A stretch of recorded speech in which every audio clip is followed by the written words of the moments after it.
ટૂંક સમયમાં જ શરૂ થનાર BRTS રૂટની કામગીરીનું નિરીક્ષણ કરવા માટે સોમવારે સુરત મહાનગરપાલિકાની સ્થાયી સમિતિના અધ્યક્ષ તથા અન્ય હોદ્દેદારો નીકળ્યા હતા અને આખા BRTS રૂટની કામગીરી પર નજર કરી હતી।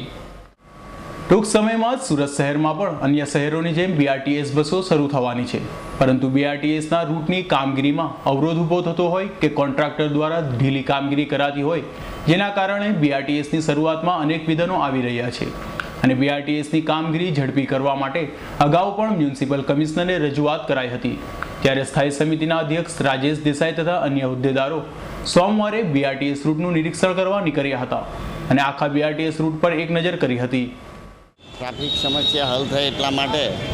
આ BRTSનો પ્રોજેક્ટ હાથ ધર્યો છે। કુલ હાલમાં 2 ફેઝની અંદર કામગીરી જે ચાલી રહી છે એ સંદર્ભે સ્થાયી સમિતિની અંદર થયેલી ચર્ચાના સંદર્ભમાં આજે અમારી સ્થાયી સમિતિની કમિટી અને અધિકારીઓ આ 2 ફેઝની અંદર જે કામગીરી ચાલી રહી છે એનું જાત નિરીક્ષણ કરવા માટે અમે આજે નીકળ્યા છે। શરૂઆતમાં ડુમસ રિસોર્ટથી શરૂ કરીને હાલમાં આજે ટૂંક સમયમાં જ્યારે આ રૂટ શરૂ કરવાના છે એ સંદર્ભે જે કંઈક BRTSના સંલગ્ન રસ્તાની બાબત હોય, જમીન સંપાદનની બાબત હોય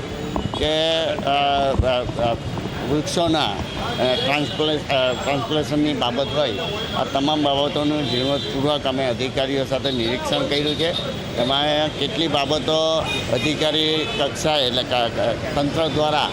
એ કાર્યરત છે, કેટલામાં કયા પ્રશ્નો ઊભા થઈ શકે એમ છે એની પણ છણાવટ કરી છે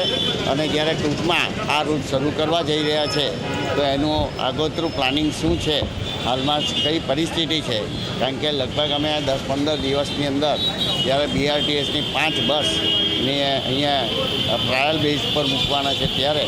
આ કામગીરીને જાત નિરીક્ષણ માટે નીકળ્યા છે અને આ રૂટ પછી સરથાણા સુધી અમે આજે આખો BRTSના સંદર્ભમાં